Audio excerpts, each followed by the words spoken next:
कहते हैं मार्गशीर्ष का मास स्वयं भगवान नारायण का प्रिय है और अमावस्या का दिन पितरों की तृप्ति का, देवताओं की कृपा का तथा अद्भुत सिद्धियों का संगम होता है।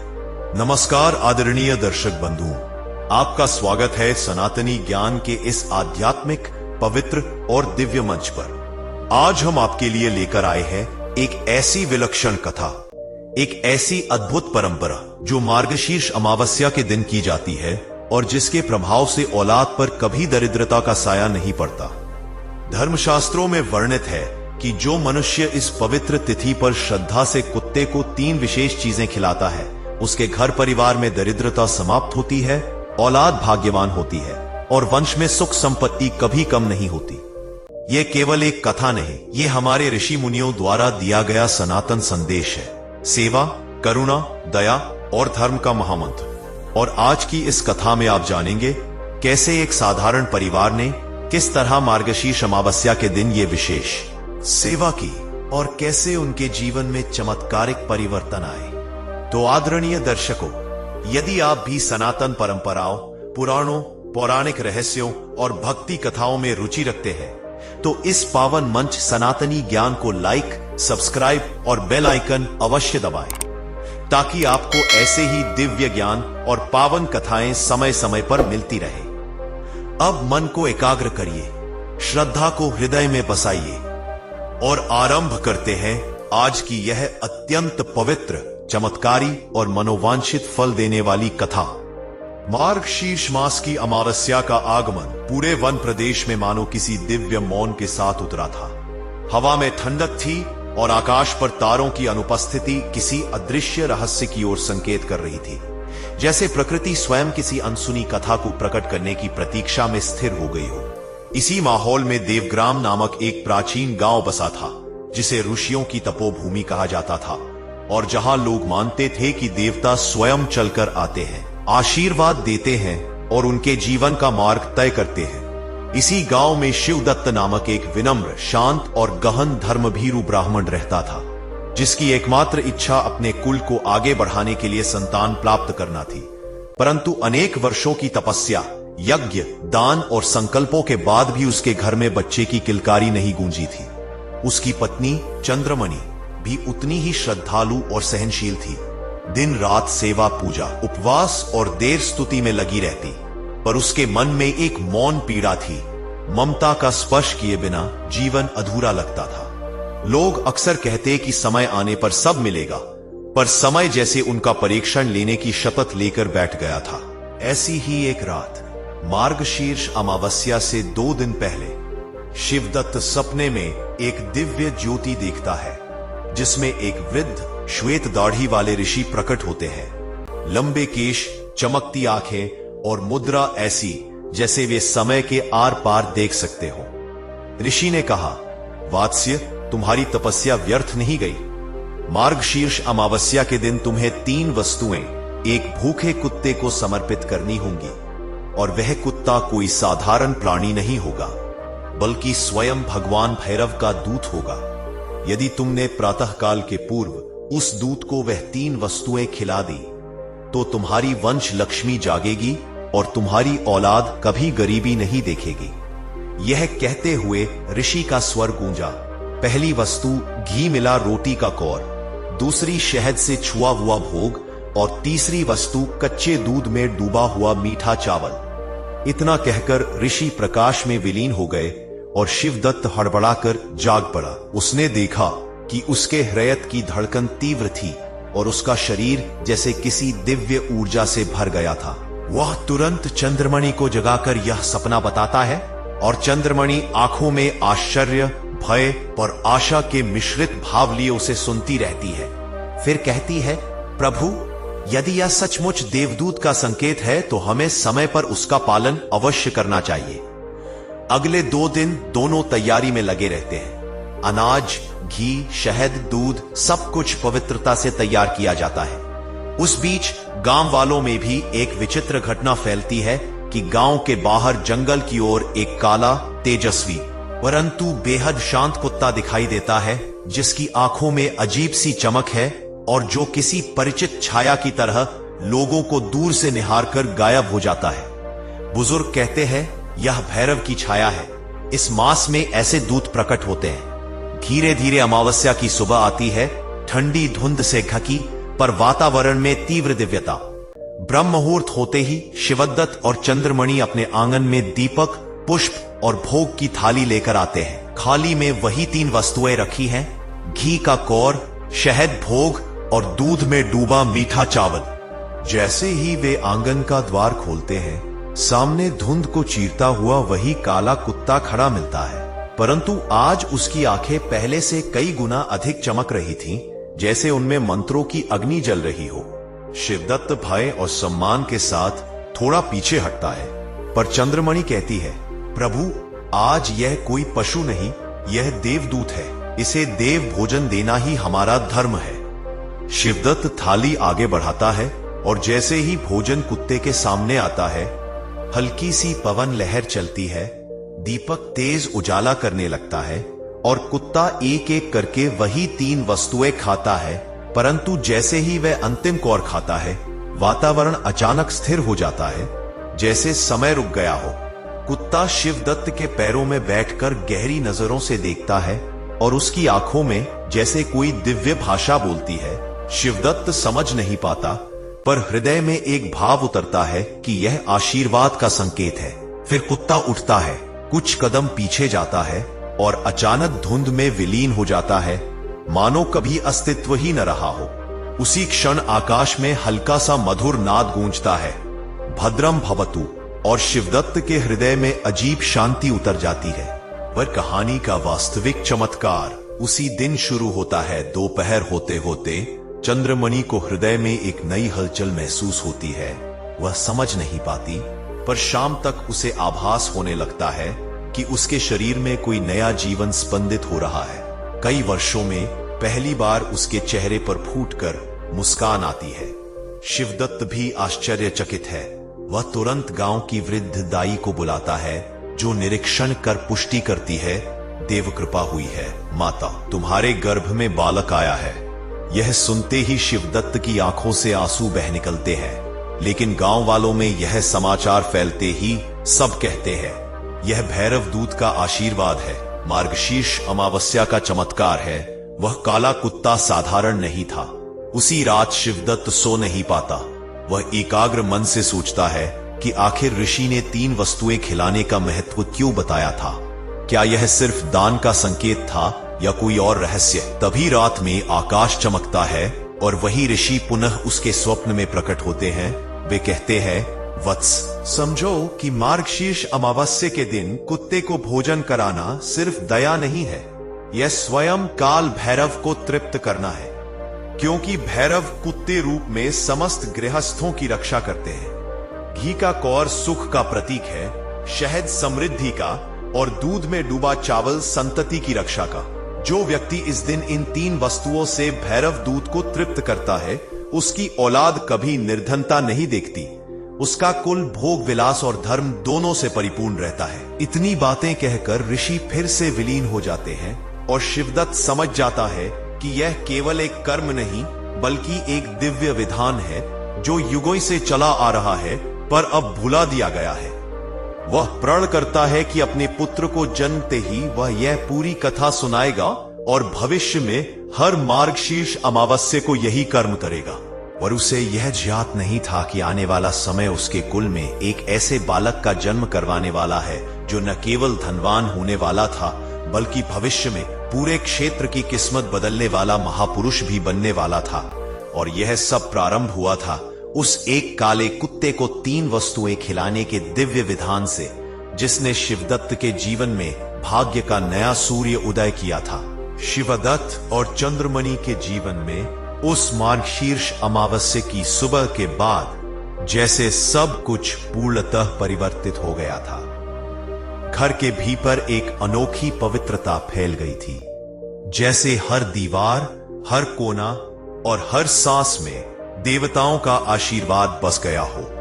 और शिवदत्त के हृदय में आशंका की जगह अब एक गहरी, स्थिर आस्था ने स्थान ले लिया था। गांव में यह समाचार सूर्य की किरणों की तरह फैल चुका था कि देवग्राम में भैरव दूत प्रकट हुआ और लोग समूहों में उस स्थल के पास जाने लगे जहां शिवदत्त ने दूत को भोजन कराया था। कुछ लोग जमीन को छूकर प्रणाम करते, कुछ पुष्प चढ़ाकर लौटते और कुछ तो कुत्ते के पग चिन्ह खोजकर उन्हें शुभ मानकर अपने द्वार पर ले आते। कई बुजुर्गों ने भी स्वीकार किया कि उन्होंने ऐसा दिव्य संकेत वर्षों में नहीं देखा। पर कहानी का वास्तविक उत्थान तो मरीशाला के बाद की चंद्रमणि की स्थिति से शुरू हुआ। उसके भीतर पल रहे जीवन की हलचल जैसे दिन ब दिन अधिक दिव्य रूप लेती जा रही थी। वह कहती कि रात में कहीं दूर से कोई मधुर नाद सुनाई देता है, जैसे कोई शिशु किसी अदृश्य लोक से उससे संवाद कर रहा हो। कभी कभी उसे सपने में एक तेजस्वी कुत्ता दिखाई देता जो उसके गर्भ की रक्षा के लिए उसके चारों ओर चक्कर लगाता, जैसे पहरेदार हो। यह सब बातें सुनकर शिवदत्त पहले थोड़ा असमंजस में होता, पर फिर उसे याद आ जाता ऋषि ने कहा था कि यह बालक साधारण नहीं होगा। समय बीतता गया और चंद्रमणि का गर्भ स्थिर और स्वस्थ रूप से बढ़ता गया। 9वां महीना आने से पहले ही प्रकृति ने जैसे उनके घर को विशेष आभा से घेर लिया। आंगन के तुलसी के पौधे पर हर सुबह ओस की बूंदें कुछ अधिक चमकदार दिखती, रसोई में बनता भोजन अपने आप अधिक सुगंधित हो जाता और यहां तक कि घर के ऊपर मंडराने वाले पक्षियों के स्वर भी मीठे प्रतीत होते। परंतु इसके साथ एक रहस्यमय घटना भी होने लगी। हर रात एक मध्य रात्रि में घर के बाहर से हल्की सी टपटपाहट की आवाज आती, जैसे कोई पशु चुपचाप आकर द्वार पर बैठता हो। शिवदत्त ने कई बार दरवाजा खोला पर बाहर कोई नहीं होता, लेकिन हवा में कुत्ते जैसी गंध हल्की हल्की महसूस होती। गांव के वैद्यों ने कहा, यह भैरव दूत है जो गर्भ की रक्षा कर रहा है। चंद्रमणि भी कहती, मुझे ऐसा लगता है कि कोई मेरे गर्भ पर अदृश्य हाथ रखकर आशीर्वाद देता है, जैसे कोई कह रहा हो, मत डरो, मैं हूं। इसी रहस्यमय संरक्षण के बीच एक दिन वह समय भी आया जब चंद्रमणि को प्रसव पीड़ा शुरू हुई। पूरा गांव जैसे स्तब्ध हो गया। लोग अपने अपने घरों में दिए जलाने लगे, स्त्रियां मंगल गान गाने लगी और दाई घर में प्रवेश कर गर्भ सहेज मंत्र बोलने लगी। तभी कुछ अप्रत्याशित हुआ। जब प्रसव की पीड़ा चरम पर थी, तभी घर के बाहर भयंकर तूफान उठ खड़ा हुआ। बादल गरजे, हवा शोर मचाने लगी, जैसे प्रकृति किसी विशाल शक्ति के आगमन का संकेत दे रही हो। परंतु उसी क्षण घर की देहरी पर एक परिचित आकृति दिखाई दी। वही काला कुत्ता जिसकी आंखें इस बार सबसे अलग चमक रही थीं, जैसे उनमें अग्नि, शांति और दिव्यता तीनों का संगम हो। दाई घबराकर शिवदत्त को बुलाती है।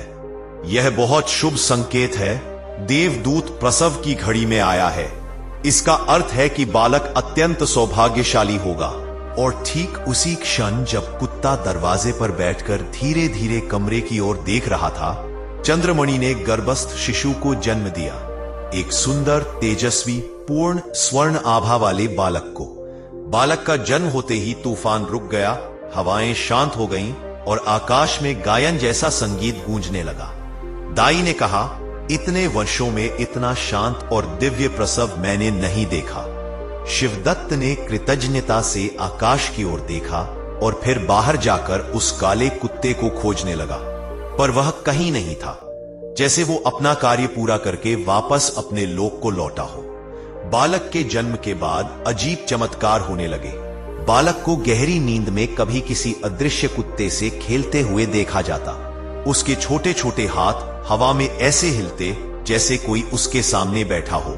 जब वह कुछ महीनों का हुआ, तब गांव की कुछ स्त्रियों ने बताया कि जब भी वह रोता, घर के बाहर तुरंत किसी कुत्ते की हल्की सी आवाज सुनाई देती और बालक तुरंत शांत हो जाता। शिवदत्त ने एक रात फिर सपना देखा। इस बार कोई ऋषि नहीं, बल्कि स्वयं भैरव प्रकट हुए। अर्धवस्त्र, गले में मुंडामाला, पर मुख पर करुणा की अद्भुत छाया। भैरव ने कहा, वत्स शिवदत्त, यह बालक मेरे आशीर्वाद से उत्पन्न हुआ है। जिस मार्गशीर्ष अमावस्या को तुमने मेरे दूत को 3 खाद्य भोग दिए, उसी दिन तुम्हारे कुल के भाग्य का द्वार खुल गया। यह बालक धन, बुद्धि और साहस का प्रतीक होगा। उसके कदम जहां पड़ेंगे, गरीबी, दुख और दुर्भाग्य पीछे हट जाएंगे। किंतु याद रखना, यह आशीर्वाद तुम्हारे कुल तक सीमित नहीं, बल्कि इस क्षेत्र के असंख्य लोगों के भाग्य को बदलने के लिए है। एक दिन यह बालक दूसरों के जीवन में भी प्रकाश फैलाएगा और उसका नाम समय के इतिहास में अंकित होगा। यह कहकर भैरव ने शिवदत्त को 3 बातें और बताई। पहला, हर मार्गशीर्ष अमावस्या को मेरे दूत को वही 3 खाद्य भोग देना। दूसरा, अपने बालक को सत्य, दान और करुणा की शिक्षा देना। तीसरा, जब यह बालक 5 वर्ष का हो तब उसे कुत्तों के प्रति विशेष सेवा का संस्कार देना, क्योंकि उसका संरक्षण उसी पर आधारित होगा। शिवदत्त ने प्रण किया, देव, जैसा आदेश वैसा पालन। अगली सुबह जब वह जागा तो उसके मन में दिव्य शांति थी। बालक के जन्म के तीसरे महीने में एक और घटना हुई जिसने पूरे गांव को विश्वास दिला दिया कि यह बालक सामान्य नहीं है। एक दिन घर में अचानक रसोई में आग लग गई थी और चंद्रमणि उस समय बालक को झूले में छोड़कर बाहर अनाज सुखाने गई थी। आग तेज होती जा रही थी, पर तभी अचानक दरवाजे पर वही दूत कुत्ता फिर से प्रकट हुआ। इस बार उसकी आंखों में चेतावनी थी। उसने जोर से भौंककर चंद्रमणि को सचेत किया और साथ ही झूले की रस्सी को अपने दांतों से खींचकर उसे घर के बाहर तक ले आया। जब तक शिवदत्त पहुंचे, कुत्ता झूले के पास बैठा बालक की रक्षा कर रहा था। आग बुझते ही वह फिर अदृश्य हो गया। यह देखकर गांव के लोग पूज्य भाव में डूब गए। यह बालक तो भैरव के सर्वेक्षण में जन्मा है। धीरे धीरे बालक बढ़ने लगा और उसके साथ चमत्कार भी। वह 5 महीने में चलने लगा, 7 महीने में बोलने लगा और उसकी पहली बोली थी कुत्ता। यह सुनकर चंद्रमणि रो पड़ी। देवदूत उसे याद करता है। जब बालक 1 वर्ष का हुआ तब वह अक्सर आंगन में खेलते खेलते अचानक हवा को हाथ से छूता और मुस्कुराता, जैसे कोई उसके साथ खेल रहा हो। शिवदत्त और चंद्रमणि दोनों समझ चुके थे कि दूत अभी भी उसके साथ है, चाहे दिखाई न देता हो। जैसे जैसे समय बढ़ा, बालक के आसपास अजीब शुभ संकेत बढ़ते गए। घर की आय अचानक बढ़ने लगी। वर्षों से बंजर पड़ी जमीन उपजाऊ होने लगी। जो काम शिवदत्त वर्षों से कर रहा था, उसमें अचानक सफलता मिलने लगी। गांव के लोग भी कहने लगे, इस बालक के जन्म के बाद पूरा क्षेत्र समृद्ध होने लगा है। पर भैरव का दूत अभी भी पूरी तरह प्रकट नहीं हुआ था। उसकी अंतिम भूमिका तो आगे चलकर बालक के जीवन के सबसे कठिन मोड़ पर आने वाली थी, जब उसे एक ऐसा निर्णय लेना होगा जो न सिर्फ उसके परिवार बल्कि पूरे गांव के भविष्य को प्रभावित करेगा। और यही वह समय था जब मार्गशीर्ष अमावस्या का समस्त रहस्य उजागर होने वाला था। समय अपनी गति से आगे बढ़ता रहा और शिवदत्त चंद्रमणि का दिव्य बालक, जिसे गांव ने देवाश नाम दिया था, उसे ऐसा व्यक्तित्व लेकर बड़ा होने लगा जो किसी साधारण बालक में संभव ही नहीं था। उसके चेहरे पर हमेशा एक अद्भुत तेज रहता। उसकी आंखों में ऐसी गहराई थी कि कई बुजुर्ग कहते, यह बालक संसार को देखने नहीं, उसे समझने आया है। और आश्चर्य की बात यह थी कि देवाश के जन्म के बाद पूरे देवग्राम की परिस्थितियां बदलने लगी थी। जहां पहले लोग गरीबी, सूखा और अकाल की समस्या से जूझते थे, वहीं अब खेतों में अन्न की भरपूर पैदावार होने लगी। पानी के स्रोत जो सालों से सूखे पड़े थे, उनमें फिर से नमी आने लगी। कई परिवार जो बिल्कुल टूट चुके थे, उनकी आय में अचानक वृद्धि होने लगी और लोग इसे देवाश के जन्म का चमत्कार मानते।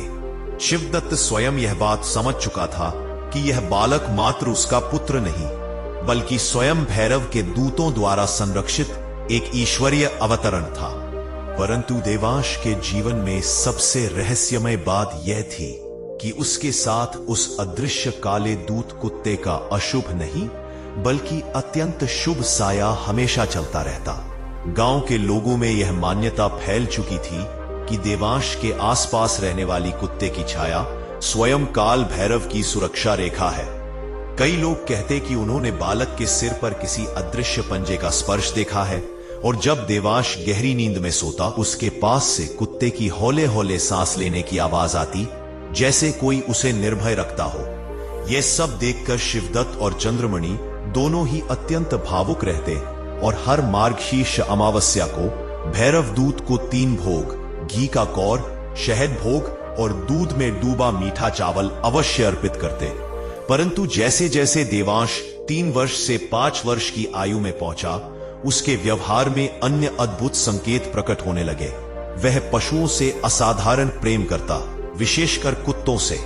गांव के सारे कुत्ते उसके पीछे ऐसे चलते जैसे वह उनका राजा हो।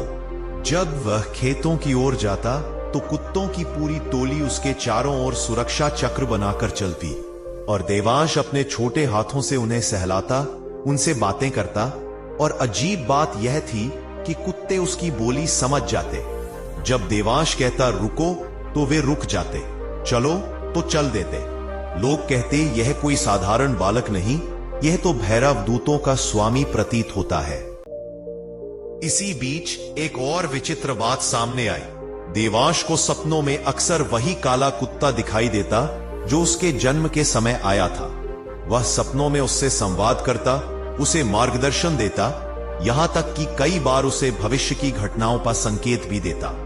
एक बार देवांश ने शिवदत्त से कहा, पिताजी, कल नदी में भारी बारिश आएगी, लोग नाव लेकर आगे ना जाएं। और अगले ही दिन अचानक ऐसा बादल फटा कि यदि शिवदत्त गांव वालों को आगाह न करता तो बड़ी हानि होती। सभी यह बात सुनकर हक्के बक्के रह गए। एक 5 वर्ष का बालक भविष्य देख सकता था। शिवदत्त को याद आया, भैरव ने सपने में कहा था कि यह बालक धन, साहस और बुद्धि का प्रतीक बनकर जन्मा है। 5 वर्ष की आयु पूरी होने पर शिवदत्त ने भैरव का आदेश याद रखते हुए देवांश को कुत्तों के प्रति सेवा का संस्कार सिखाना शुरू किया। हर सुबह देवांश स्वयं अपने हाथों से रोटियां बनाता, छोटी छोटी पर प्यार से भरी। फिर वह उन्हें गली गली के कुत्तों को खिलाता। और आश्चर्य की बात यह थी कि जब भी वह रोटियां बांटता, हवा में हल्की दिव्य सुगंध भरने लगती, जो सामान्य व्यक्ति महसूस नहीं कर सकता था। पर कुछ संवेदनशील लोग कहते, देवांश रोटी नहीं, आशीर्वाद बांट रहा है। धीरे धीरे देवांश गांव में छोटा भैरव नाम से प्रसिद्ध होने लगा। लोग उसे भगवान का साक्षात रूप मानकर आदर देने लगे। पर शिवदत्त ने हमेशा विनम्रता से कहता, यह ईश्वर की कृपा है, हम केवल पात्र हैं। परंतु कहानी का चरम मोड़ तब आया जब देवांश 6 वर्ष का हुआ। यह वही समय था जब उसके जीवन की दिशा पूरी तरह बदलनी थी। एक दिन देवांश अपने साथ खेलने वाले कुत्तों के साथ जंगल की ओर गया। वह हमेशा की तरह हंसता कूदता चल रहा था कि अचानक हवा में विचित्र ठंडक फैल गई। चारों ओर सन्नाटा छा गया। कुत्तों ने एकदम से हुंकारना बंद कर दिया और वे सावधान मुद्रा में खड़े हो गए। देवांश ने देखा कि उसके सामने एक विशाल बरगद का पेड़ है, बहुत पुराना, काई से ढका, और उसके चारों ओर एक रहस्यमय धुंध फैल रही थी। यह जगह गांव में प्रसिद्ध थी। लोग कहते थे कि यहां किसी समय तांत्रिकों का भ्रमण होता था, इसलिए लोग यहां जाने से बचते थे। पर देवांश बिल्कुल नहीं डरा। जैसे ही वह पेड़ के पास पहुंचा, अचानक उसके सामने जमीन पर एक पत्थर चमक उठा और उसी क्षण पेड़ की छाया से एक अजीब, जर्जर, काले वस्त्रों में लिपटा दुबला पतला व्यक्ति प्रकट हुआ। आंखें गहरी और क्रूर, हाथ में लकड़ी का दंड और उसके पीछे 2 भयंकर जंगली कुत्ते। उसने कर्कश स्वर में हंसते हुए कहा, अरे वही बालक है जिसका जन्म भैरव दूतों ने करवाया है। यह वही है जो भविष्य में पूरे क्षेत्र की किस्मत बदल देगा, किंतु मैं इसे ऐसा नहीं करने दूंगा। देवांश के चारों ओर खड़े कुत्ते तुरंत गुर्राने लगे, पर उस तांत्रिक ने मंत्र फूका और हवा में एक काला धुआं फैल गया, जिससे कुत्तों का संतुलन बिगड़ गया। जुब देवांश भयभीत हो गया, पर तभी अचानक हवा में एक तेज प्रकाश फैला और वही काला दिव्य दूत कुत्ता प्रकट हुआ। पहले से कई गुना अधिक विशाल, अधिक तेजस्वी और अधिक शक्तिशाली। वो पांकल गहरी गर्जना की, जैसे कह रहा हो, जैसे कह रहा हो, जैसे कह रहा हो, जैसे कह रहा हो, जो कुछ कम तप्रवीजे उनकी बात करते हैं, उनके सह से महत्वपूर्ण। यह बच्चा भैरव की अमूल्य देन है, इसकी रक्षा मेरा दायित्व है। तांत्रिक को समझ आ गया कि वह इस दिव्य शक्ति से नहीं लड़ सकता और वह तुरंत मंत्र बोलते हुए धुंध में विलीन हो गया। देवांश के आंसू निकल आए, पर दूत कुत्ता उसके पास आया, अपनी गर्म सांस से उसे शांत किया और उसके सिर पर दिव्य स्पर्श दिया। उसी समय हवा में भैरव का आशीर्वाद गूंजा, वत्स, ये केवल शुरुआत है, कई बाधाएं आएंगी, पर हर मार्गशीर्ष अमावस्या को जो भोग तुमने मेरे दूत को दिए हैं वे तुझे जीवन भर संरक्षित करेंगे। और उस क्षण देवांश समझ गया कि उसका जीवन अब सामान्य नहीं बल्कि किसी महान उद्देश्य के लिए बना है। वह धीरे धीरे कुत्तों के साथ घर लौटा, पर उसके व्यवहार में गहन गंभीरता आ गई थी। शिवदत्त ने जब उसकी आंखों में यह बदलाव देखा तो वह तुरंत समझ गया कि जंगल में कोई बड़ी घटना घटी है। देवांश ने सब कुछ बताया और शिवदत्त के कदम लड़खड़ा गए। अब यह बालक केवल हमारा नहीं, यह पूरे क्षेत्र का रक्षक है। और इस तरह बालक के जीवन का वास्तविक अध्याय आरंभ हुआ, जो आने वाले वर्षों में न केवल उसके परिवार बल्कि पूरे देवग्राम की नियति को बदलने वाला था। जंगल में तांत्रिक से हुए उस भयावह सामना और भैरव दूत के प्रकट होने के बाद देवांश के जीवन की दिशा जैसे अचानक गंभीर हो गई थी। 6 वर्ष की आयु में भी उसकी आंखों में उम्र से अधिक परिपक्वता आ गई थी। वह अब खेल कूद में पहले जैसा आम बालक नहीं रहा था। उसकी हर गतिविधि में किसी अदृश्य उद्देश्य की झलक दिखाई देती। रात को जब पूरा गांव गहरी नींद में डूबा होता, तब देवांश अक्सर आंगन में बैठकर शांत आकाश को देखता, जैसे वहां से किसी अदृश्य शक्ति से संवाद कर रहा हो। कुत्तों का समूह भी उसके आसपास मौन साधे बैठा रहता। उनकी आंखों में वह श्रद्धा और सुरक्षा का भाव होता, जो किसी राजा की सेवा करने वाले सैनिकों में भी दुर्लभ है। शिवदत्त और चंद्रमणि दोनों ही यह परिवर्तन देख रहे थे, और जहां एक ओर उनके मन में भय था कि कहीं यह बालक किसी कठिन मार्ग की ओर न बढ़ रहा हो, वहीं दूसरी ओर उन्हें विश्वास भी था कि भैरव स्वयं उसकी रक्षा कर रहे हैं। पर असली परिवर्तन तो तब आया जब देवांश 7 वर्ष का हुआ।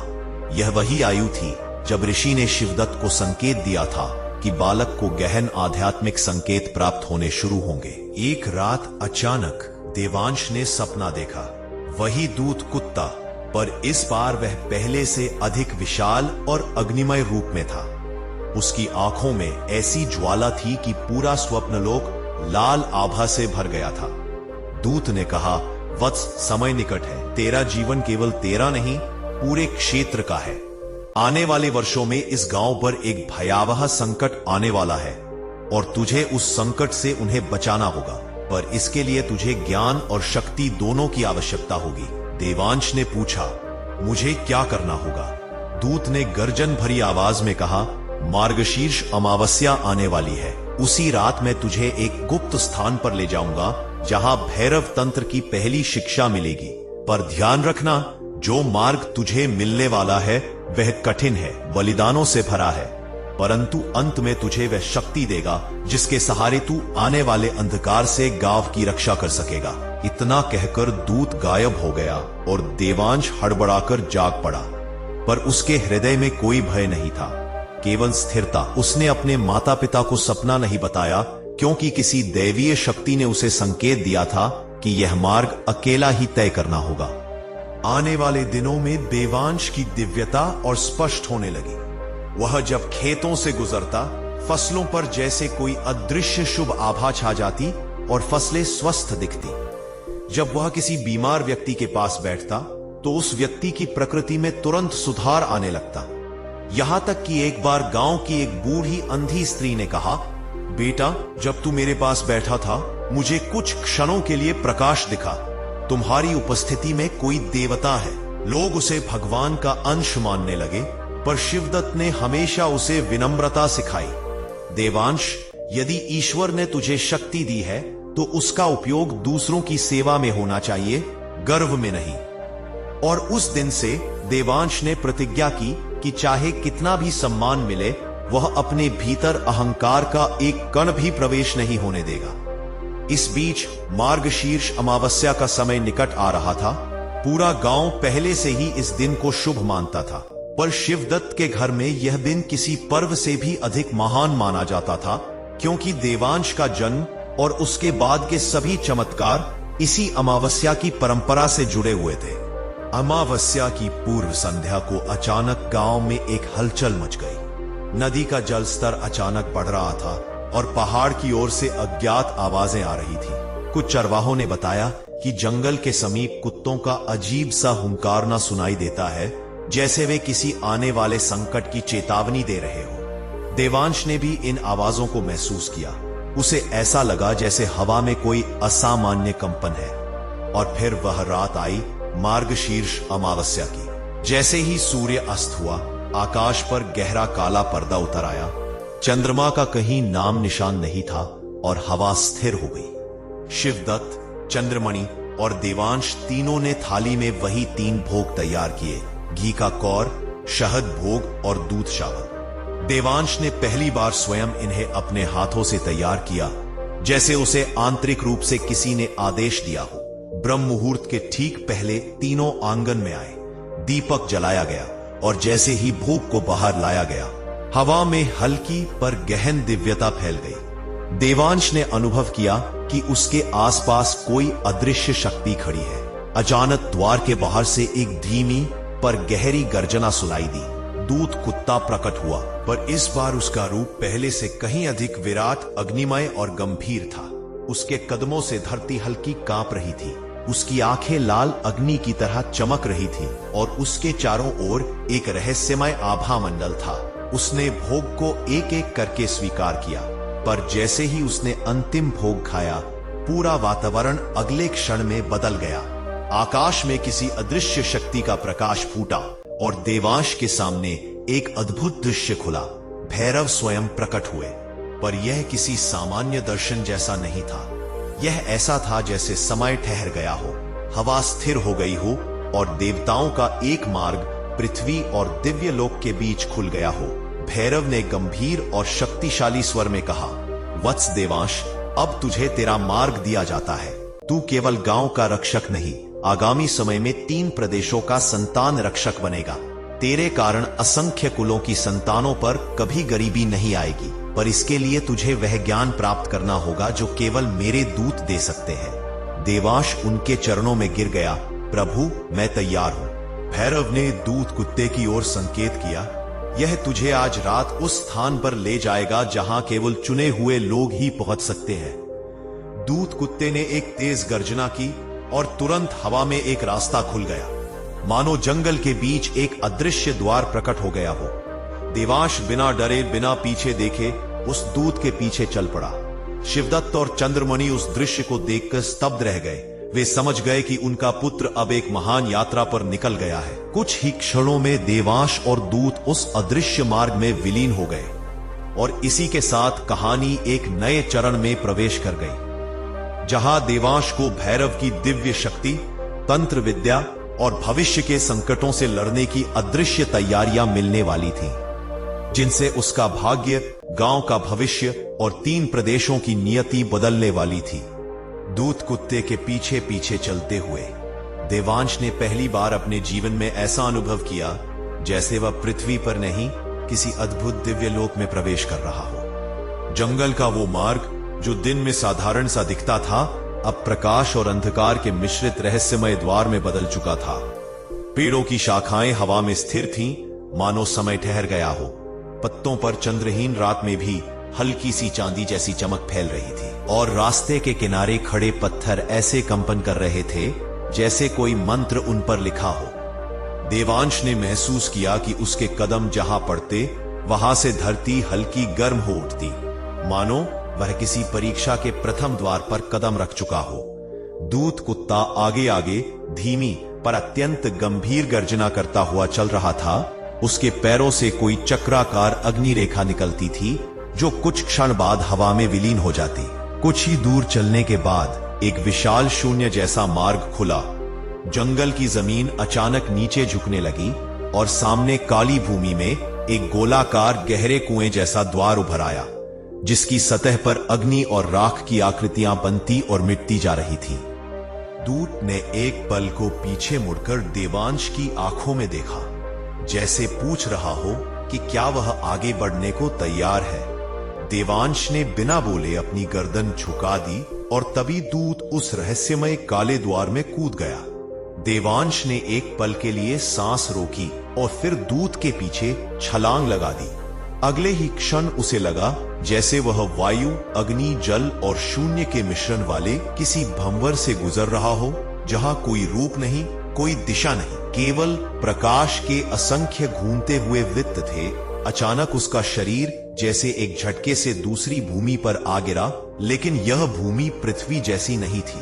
चारों ओर काले पत्थरों की पहाड़ियां थीं, बीच बीच में अग्नि की नदियां बह रही थीं और आकाश में चमकते हुए नारंगी बादल ऐसे घूम रहे थे जैसे उनमें महाशक्तियों का वास हो।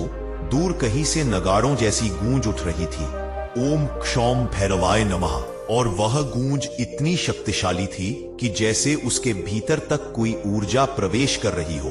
दूत कुत्ता अब पहले से भी अधिक विशाल रूप में था। उसकी गर्दन पर भैरवी जटाओं जैसी अग्नि लहरा रही थी और उसके चारों पैरों के पास पत्थर पिघल रहे थे। उसने देवांश को संकेत किया और वे उस अग्निमय भूमि पर आगे बढ़ने लगे।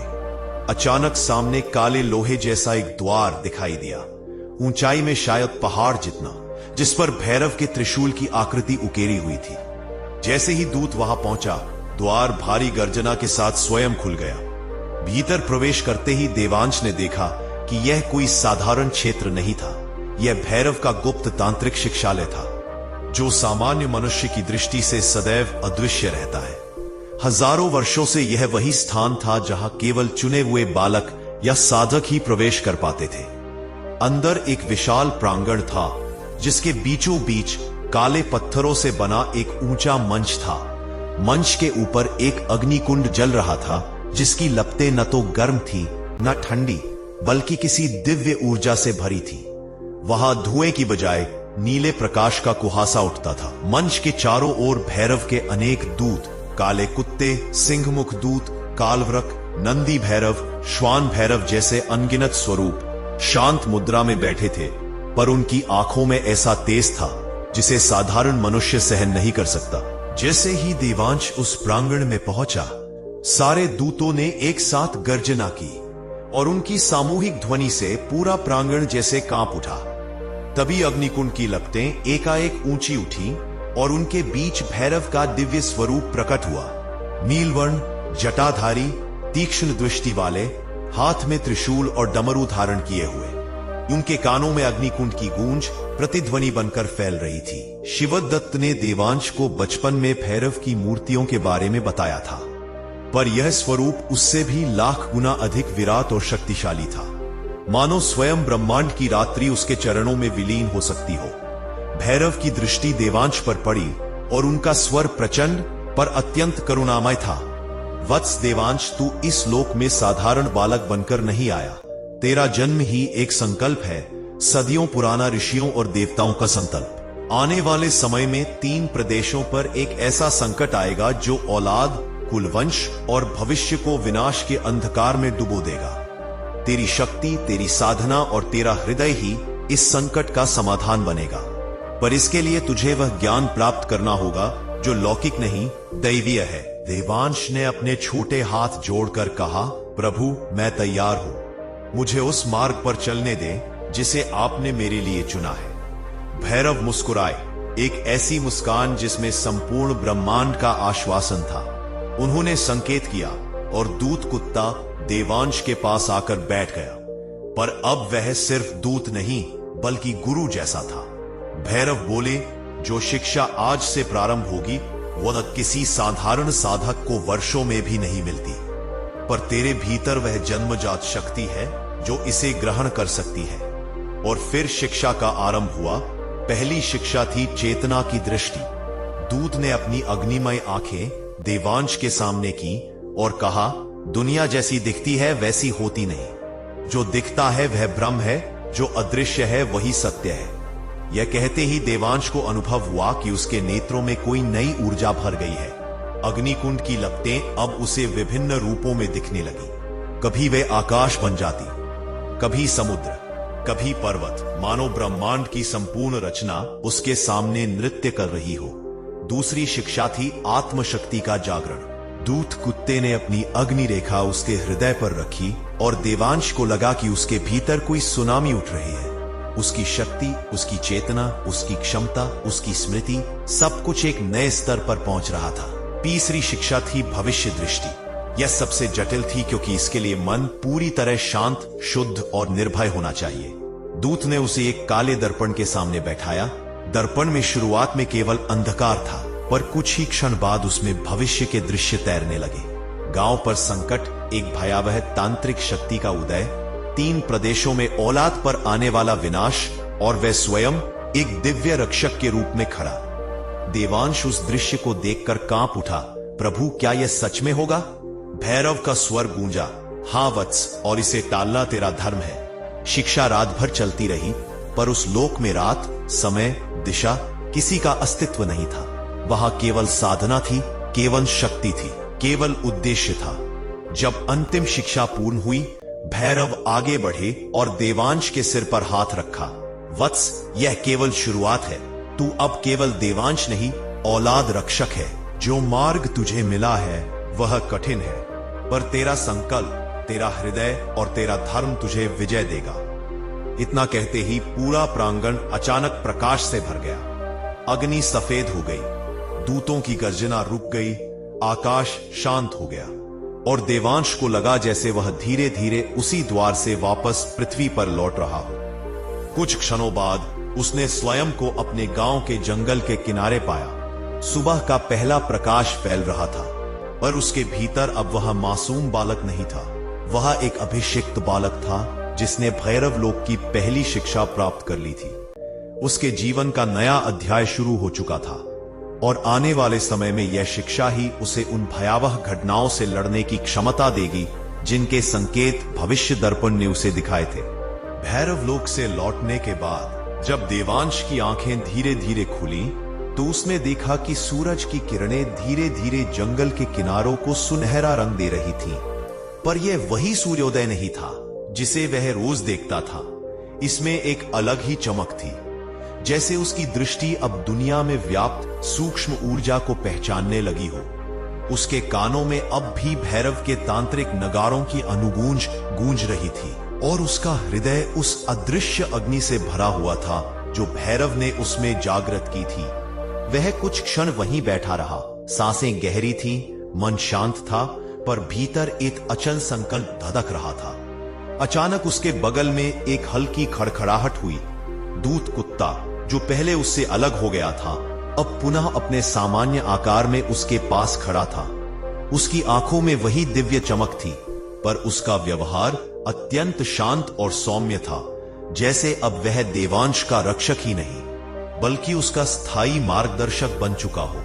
देवांश ने उसके सिर पर हाथ फेरा और पूछा, क्या मुझे अब घर लौटना चाहिए? दूत ने धीरे से भौंककर सिर हिलाया, जैसे कह रहा हो कि यात्रा तो अभी शुरू हुई है, पर घर लौटना भी आवश्यक है, क्योंकि आने वाले संकट की पहली आहट यहीं से शुरू होगी। देवांश ने जंगल का रास्ता पकड़ा और धीरे धीरे गांव की ओर लौटने लगा। हर कदम के साथ उसे महसूस हो रहा था कि यह वही मार्ग नहीं था, ये वही पेड़ नहीं थे, न ही वही हवा। जैसे सारी प्रकृति उसे पहचान रही हो, उसका स्वागत कर रही हो और इसे आने वाले संकट के लिए चेतावनी दे रही हो। जब वह गांव के करीब पहुंचा, तो उसने देखा कि लोग इकट्ठे होकर किसी चर्चा में लगे हुए थे। महिलाएं चिंतित थीं, बुजुर्गों के चेहरों पर भय की रेखाएं थीं और बच्चे इधर उधर सहमे हुए भाग रहे थे। देवांश भीड़ में घुसा तो उसने सुना, लोहार के घर के सामने रात के समय कोई काला परछाई जैसा प्राणी घूम रहा था। बच्चे जोर जोर से रोने लगे। किसी को नींद नहीं आई। कोई दूसरा बोला, उसके पीछे पीछे कुत्तों की डरावनी चीखें सुनी गई, जैसे कोई अदृश्य शक्ति उन पर हमला कर रही हो। तीसरा बोला, और सबसे बड़ी बात, नदी किनारे वह पुराना वट वृक्ष जहां कभी गांव के बच्चे खेलते थे, रात में खुद ब खुद चटक गया, जैसे किसी ने उसे भीतर से तोड़ दिया हो। देवांश यह सब सुनकर गहरे चिंतन में डूब गया। उसे भैरव लोक में दिखा वह भविष्य दर्पण याद आ गया, जिसमें संकट की पहली छाया काले परछाई वाले प्राणी के रूप में दिखाई गई थी। वह आगे बढ़ा, तभी भीड़ में से किसी ने कहा, अरे ये तो देवांश है, कहां था तू रात भर? किसी ने चिंता से पूछा, तेरा बाप शिवदत्त तुझे ढूंढ ढूंढ कर परेशान हो गया था। देवांश कुछ बोलता उससे पहले उसके पिता भीड़ चीरते हुए वहां पहुंचे। उनके चेहरे पर क्रोध, चिंता, प्यार और डर सब कुछ एक साथ था। उन्होंने जैसे ही देवांश को देखा उसे जोर से गले लगा लिया। बेटा, तू कहां चला गया था? सारी रात तुझे खोजता रहा। डर लग रहा था कि कहीं कोई अनहोनी न हो जाए। देवांश ने अपने पिता के सीने से चिपककर एक पल के लिए वही मासूमियत महसूस की जो भैरव लोक की कठोर साधनाओं से पहले उसके अंदर थी। पिता ने उसका चेहरा पकड़कर देखा। तू ठीक तो है ना? देवांश ने सिर हिलाकर कहा, हां बाबा, मैं ठीक हूं। पर यह ठीक सिर्फ पिता के लिए था, क्योंकि सच तो यह था कि वह बच्चा नहीं रहा था जिसे मां की कहानी सुनकर नींद आ जाती थी या जो गांव के बच्चों के साथ खेलता था। उसके भीतर अब एक अग्नि जल रही थी, दिव्य अग्नि, और यह अग्नि अब उसका जीवन मार्ग तय करने वाली थी। पिता उसे घर ले गए, पर रास्ते भर देवांश प्रकृति में हो रहे सूक्ष्म परिवर्तनों को महसूस करता रहा। बूढ़ा पीपल हल्की हल्की कराहा जैसी ध्वनि निकाल रहा था। मंदिर की घंटियों में पहले जैसी मिठास नहीं थी, बल्कि उनमें एक थरथराहट थी, जैसे देवताओं ने भी इस संकट की आहट को सुन लिया हो। घर पहुंचते ही मां उसे गले लगा लगा कर रोने लगी। बेटा, तुझे चोट तो नहीं लगी? तू क्यों चला गया था? रात बहुत भारी थी। मुझे तो लगा था कि मेरे बच्चे पर कोई बला ना आ जाए। देवांश ने मां का हाथ पकड़ा। उसका मन दुखा, पर वह जानता था कि उसके जीवन में अब कई बातें ऐसी होंगी जिन्हें वह अपने माता पिता से नहीं कह सकता। मां ने उसके माथे पर काजल लगाकर बुरी नजर से बचाया, और तभी दूत कुत्ता दरवाजे पर आकर बैठ गया। लोग डर कर हटे, पर मां ने आश्चर्य से कहा, अरे, यह कुत्ता तो कल भी तेरे साथ आया था और आज भी यह तुझसे अलग ही नहीं हो रहा। शिवदत्त ने देवांश की ओर देखा। उनकी आंखों में एक प्रश्न था, क्या यह सिर्फ कुत्ता है या कुछ और? पर वे चुप रहे। देवांश ने मन ही मन सोचा, बाबा ने बहुत साधना की है, वे एक ना एक दिन सब समझ ही जाएंगे। घर में थोड़ी देर की शांति के बाद दूत ने देवांश को संकेत किया, जैसे कह रहा हो कि समय कम है, गांव पर पहली छाया किसी भी क्षण आ सकती है। तभी गांव के मंदिर की घंटी जोर से बजी, ऐसे जैसे किसी ने उसे गुस्से में खींचा हो। लोग दौड़ते हुए मंदिर की ओर भागे।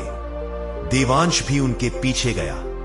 मंदिर के भीतर का दीपक बुझ चुका था, जबकि आसपास कोई हवा नहीं चली। शिवलिंग पर जल चढ़ा हुआ था, पर उस पर एक अजीब सी राख जमी थी, जैसे किसी ने जलाई हुई वस्तु को वहां फूंक दिया हो। पुजारी आंपते हुए बोले, यह कोई साधारण संकेत नहीं, यह तो उस शक्ति का संकेत है जिसका उल्लेख केवल पुराने ग्रंथों में मिलता है। औलाद दोष कारक नाम की वह विनाशकारी तांत्रिक शक्ति जो बच्चों पर विपत्ति लाती है। लोगों में दहशत फैल गई।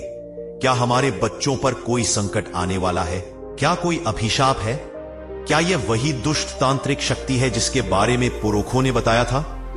इसी बीच दूत कुत्ता मंदिर के बीचों बीच खड़ा हो गया। उसकी आंखों में अग्नि चमक उठी और उसने जोरदार गर्जना की। गर्जना मंदिर की दीवारों से टकराकर गूंज उठी और उसी क्षण देवांश की दृष्टि बदल गई। उसे दिखने लगा कि मंदिर के ऊपर हवा में एक छाया मंडरा रही थी। वह कोई मानव नहीं था, एक काली धुंध की आकृति, जैसे कोई अधूरी आत्मा जिसके हाथों में बच्चों की रोने की ध्वनियां गूंज रही थी। वह दृश्य इतना भयावह था कि कोई साधारण व्यक्ति देखते ही बेहोश हो जाता, पर देवांश स्थिर खड़ा रहा, जैसे उसके भीतर भैरव की दृढ़ता उतर आई हो। छाया ने देवांश की ओर देखा। उसकी आंखें गड्ढों जैसी थीं, जिनमें सिर्फ अंधकार था। वह गुर्राते हुए बोली, तू कौन है जो मेरी दृष्टि में आ गया? देवांश ने गहरी सांस ली। उसे भैरव द्वारा सिखाई गई पहली शिक्षा याद आई, चेतना की दृष्टि। उसने दृढ़ स्वर में कहा, मैं वह हूं जिसे भैरव ने भेजा है इस गांव की औलाद की रक्षा करने। छाया क्रोध से कांप उठी। भैरव, क्या वह भी अब बच्चों की रक्षा करने लगे? मैं सदियों से औलादों की किस्मत निचोड़ती आई हूं, किसी में मेरी शक्ति रोकने की हिम्मत नहीं। दूध कुत्ता आगे बढ़ा और जोर से गुर्रा उठा। उसकी गर्दन पर अग्नि चमकने लगी और मंदिर की दीवारें जैसे थरथरा उठी। छाया ने काला धुआं देवांश की ओर फेंका। लेकिन देवांश ने अपनी हथेली उठाई और उसी क्षण भैरव लोक में सीखी दूसरी शिक्षा, आत्मशक्ति का जागरण, स्वतः सक्रिय हो गई। उसके हाथ से सफेद प्रकाश निकला और काला धुआं उसी में जलकर राख हो गया। छाया पीछे हट गई। यह असंभव है, तू कोई साधारण बालक नहीं। देवांश बोला, मैं साधारण हूं भी नहीं, और अब तू इस गांव को नहीं छू पाएगी।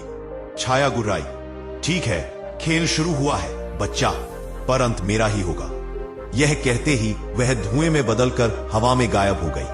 पर जाते जाते उसने पूरा मंदिर इतना ठंडा कर दिया कि लोगों की सांसें जमने लगी। पुजारी गिर पड़े, बेटा यह पहली छाया है, और पहली छाया के बाद दूसरी, तीसरी, चौथी सब आएंगी। यह तो बस आरंभ है। देवांश ने दूत कुत्ते की ओर देखा। दूत की आंखों में एक संदेश था। अब देवांश को भैरव लोक से मिली तीसरी शिक्षा, भविष्य दृष्टि का पहला उपयोग करना था। उसने आंखें बंद की और दृश्य उभरने लगे, आने वाले दिनों का, गांव के बच्चों का, भयावह छायाओं की अग्नि का, जिसे रोकना आसान नहीं होगा। जब उसने आंखें खोली तो उसकी आवाज में पहली बार भविष्य की गंभीरता थी। अब तैयारी करनी होगी, यह संकट रुकेगा नहीं। दूत उसकी बगल में खड़ा था, मानो कह रहा हो कि वह अकेला नहीं। पूरा गांव अब देवांश की ओर देखने लगा। पहली बार वे उस बालक की आंखों में कोई दिव्य तेज देख रहे थे, जिसे वे कल तक सामान्य समझते थे। और यहीं से शुरू होती है वह यात्रा, जहां देवांश अब औलाद रक्षक के रूप में अपना वास्तविक दायित्व निभाएगा, और आने वाला संघर्ष उसे पहले से भी अधिक महान परीक्षाओं में धकेलेगा, जहां छाया, तांत्रिक शक्ति और दैवीय आदेश सब एक महान युद्ध की ओर इशारा कर रहे हैं। मंदिर में पहली छाया के गायब होने के बाद से ही गांव की हवा बदल चुकी थी। जैसे कोई अदृश्य भय हर घर की दहलीज पर बैठ गया हो, जैसे कोई अघोरी शक्ति अपनी जालियां पूरे वातावरण में फैलाकर लोगों की हर सांस को परख रही हो। देवांश घर लौटा, पर उसके कदमों में अब वह सहजता नहीं थी। हर कदम के साथ उसके भीतर भैरव लोक की ऊर्जा अनिवार्य रूप से जागृत हो रही थी। दूत कुत्ता उसके साथ साथ चल रहा था, मगर गांव वाले उसे अब एक सामान्य पशु की तरह नहीं, बल्कि किसी दिव्य प्रहरी की तरह देखने लगे थे। लोग एक दूसरे से धीमी आवाज में कहते, यह कुत्ता साधारण नहीं, इस बच्चे की रक्षा करने वाली कोई महाशक्ति है। क्या यह वही दूत है जिसका वर्णन पुराणों में मिलता है? शायद यह बच्चा अब हमारे गांव की एकमात्र रक्षा है। पर ऐसी बातें देवांश के कानों में पहुंचकर भी उसके मन में कोई गर्व नहीं लाती थी, बल्कि उसके भीतर जिम्मेदारी का बोझ और भारी हो जाता था। घर पहुंचते ही शिवदत्त ने उसके कंधों पर हाथ रखा। बेटा, तू मुझे सच सच बता, तू रात में कहा था, तू वैसा क्यों नहीं दिख रहा जैसा पहले दिखता था? तेरी आंखों में कौन सी आग जल रही है? देवांश ने क्षण भर सोचा। भैरव की दीदी हुई शिक्षा के अनुसार उसे अभी सब कुछ नहीं बताना था, क्योंकि साधारण मनुष्य दैवीय संसार की सच्चाई को आसानी से सहन नहीं कर पाता। पर अपने पिता से वह झूठ भी नहीं बोल सकता था। उसने धीरे से कहा, बाबा मैं सुरक्षित हूं, और अब मेरा रास्ता पहले जैसा नहीं रहा। मुझ पर एक दायित्व है। शिवदत्त उसकी बात सुनकर कुछ क्षण चुप रहे, जैसे उन्हें याद आ गया हो कि वे युवा दिनों में साधना में कितना आगे निकल सकते थे अगर उन्होंने गृहस्थ जीवन न चुना होता। फिर उन्होंने लंबी सांस लेकर कहा, बेटा जो भी मार्ग तू चुन रहा है मैं तेरे साथ हूं, पर सावधान रहना, गांव पर छाया बहुत भारी है। तभी घर के बाहर से अचानक एक अजीब कर्कश आवाज सुनाई दी, जैसे कोई घायल जानवर रो रहा हो, पर रोने की आवाज इंसानी कराह जैसी थी। पूरा गांव उस आवाज की ओर दौड़ा, देवांश और दूत भी। नदी के पास पुराना पीपल का पेड़ अचानक झुलस चुका था, जैसे किसी ने उसे आग से नहीं बल्कि शुद्ध अंधकार से जलाया हो। उसकी शाखाएं काले कोयले की तरह टूटकर नीचे गिर चुकी थी। उसकी जड़ों पर एक छोटा सा बच्चा बेहोश पड़ा था। उसकी नाक और कान से हल्का धुआं निकल रहा था, और उसके माथे पर एक काले धब्बे जैसा निशान था, मानो किसी छाया ने उसे पकड़ने की कोशिश की हो। बच्चा मुश्किल से 5 साल का होगा। उसकी मां दहाड़े मार मार कर रो रही थी, मेरी औलाद को बचाओ, मेरी जान ले लो पर इसे बचा लो। गांव वाले घबरा गए। ये वही छाया का निशान है, ये तो औलाद दोष का संकेत है। दूत कुत्ता बच्चे के पास गया और उसने अपनी नाक से उसकी सांसें सूंघी। तुरंत ही वह गुर्रा उठा, जैसे उसने किसी अदृश्य शक्ति का पता लगा लिया हो। देवांश ने बच्चे के माथे पर अपना हाथ रखा। उसकी आंखें स्वतः बंद हो गईं। भैरव लोक की आग उसके भीतर तेज हुई और उसकी हथेली से हल्का सा दिव्य प्रकाश निकला। बच्चा कांपा। उसके शरीर से एक काला धुआं हल्के हल्के बाहर निकलकर हवा में भंग हुआ और फिर वह हांफते हुए होश में आया। मां ने उसे गोद में भर लिया। देवता बचाए तुम्हें बेटा। दूत कुत्ता अब नदी की ओर घूर रहा था। उसकी आंखें चमक रही थी और वह धीमे धीमे पीछे हटने लगा, जैसे उस दिशा से कोई अदृश्य खतरा उसकी ओर बढ़ रहा हो। देवांश ने नदी की ओर देखा। नदी का पानी सामान्य नीला नहीं था, बल्कि गहरे काले भूरे रंग में बदल चुका था, जैसे उसमें किसी ने परछाइयों का जहर घोल दिया हो। पानी की सतह पर कई छोटे छोटे काले बुलबुले उठ रहे थे, जो फूटते ही ऐसी आवाज करते जैसे कोई फुसफुसा रहा हो, औलाद औलाद औलाद। यह दृश्य किसी सामान्य गांव वाले के लिए इतना भयावह था कि कई महिलाएं दहशत में चीखकर पीछे हट गईं। तभी दूत कुत्ते ने अचानक भयंकर गर्जना की, जिससे नदी का पानी कुछ क्षण के लिए स्थिर हो गया। देवांश को समझ आ गया दूसरी छाया आ रही है। हवा अचानक ठंडी हो गई, इतनी कि पेड़ों की पत्तियां नीले रंग जैसी दिखने लगी। वातावरण में एक अजीब सी जली हुई लकड़ी की गंध फैल गई। गांव के उत्तर की दिशा से काला कुहासा उठने लगा, जैसे कोई विशाल शक्ति अपने मार्ग का द्वार खोल रही हो। कुहासा धीरे धीरे आकार लेने लगा, पहले धुआं, फिर परछाई, फिर एक लंबा विकृत शरीर, मानो कोई तांत्रिक अधूरी साधना में ही मर गया हो और उसके विकृत अवशेष अब इस रूप में जीवित हो। उसकी आंखें दो जलते हुए कोयले जैसी थी। वह हवा में तैर रहा था, पर उसके नीचे जमीन पर आग की धूल गिर रही थी। उसके मुंह से अजीब फुसफुसाहट निकल रही थी। औलाद औलाद, मेरी भूख, मेरी प्यास, मुझे औलाद चाहिए। गांव वाले दहशत से पीछे हटने लगे। कई बच्चे अपनी माओ की गोद में छिप गए। कोई पुजारी मंत्र पढ़ रहा था, कोई रो रहा था, कोई भाग रहा था, लेकिन देवांश स्थिर खड़ा रहा, क्योंकि भैरव लोक में उसने इसी क्षण के लिए शक्ति प्राप्त की थी। छाया उसका नाम लेने लगी। दे, वाह, तू वह बच्चा है जिसने मेरे रास्ते में पत्थर रखा है। भैरव का चुना हुआ मैं तुझे नहीं छोड़ूंगी।